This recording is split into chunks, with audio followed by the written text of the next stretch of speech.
So kompe article katono nnyo nga complaininga ku Zambali mbu yabuza baby we. Ayino yefudde muntu kikaaki mu ggwanga lino. Anti yafunye omulimu gwakubo. Iwazi bamuwa obwemusi. Firimu zaaweddeyo. Ava mu bizinesi y'omukazi. Twana ebinagana by'oluzugu tebitambula. Kigambo fairness tekyandikozesezebwawo. Why? Why do you say kigambo fairness? Because fena balabi batu tubali tulowooza tekibadde fair.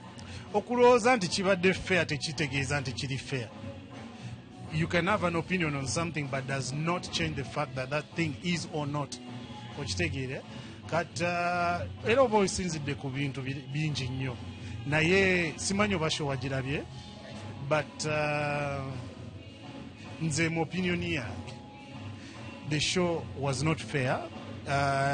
Ne bw'oyagala nsobola okuleeta eyo show ne tugidissectinga one by one nenkulaga why it was not fair. Nze nga bwe nalabye his mode of questioning, number one, his mode of moderating ebadde si ya bwenkanya oba kyensobola ogamba kubanga for example excuse me, for example, every time Shiba is asked a question, yeah, he actually lets when Shiba is asked a question, yeah, he lets her be as brief or as the way she wants to answer it. When Cindy is asked a question, he does follow-up questions. That already shows unfairness. Yes, he does follow-up questions.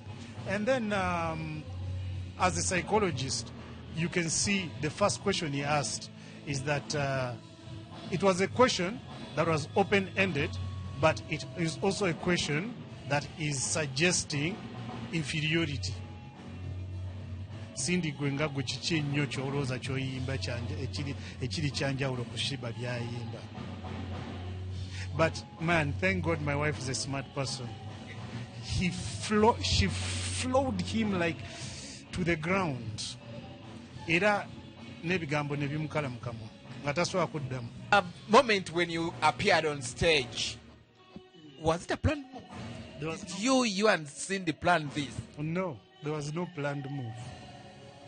No planned move. Is it illegal? Is it unconstitutional? So why ask if it was a planned move? Lwakala okuddamu bategeeza nti bangi nnyo agenze mu bufumbo ne bugaana wadde nga tukyabakubiriza okugendayo. Bano bafuba nnyo balaga nti ekiri mu bufumbo be basinga atuse n'okusikangazza munda. Mwofuna omulimu olina okugukola. Looks like this is now his. Yali akola mulimu ki apart from okuzanya mu. Kyamali yaluddewo mu kuzanya films. Addeyo kawandike ku firimu empya omukyala amuleke. No, I think it is all bati ne badde esirise. Ebadde esirise mweno week esembayo. Uli agenda kunoonya simu. And I think it was part of the plan. My husband's. It was part of the plan. Kali Sharon ekyengera nkutumiddeko agamba tukola amakyage. Webale nnyo webalire ddala. Abasajja balemedde mu careers z'abakazi bammwe. Gundi akikolako bulungi just yabeera mu TikTok. Kozi no kumanaging wa Chosen Becky omulenzi we. Amiru. Kyekyamufunisa. Katsi twagobe ku stage ya Haffy. Omuyimbi muleka ayimbe. Anti ajja kugwanga bwe yagwa ku gundi.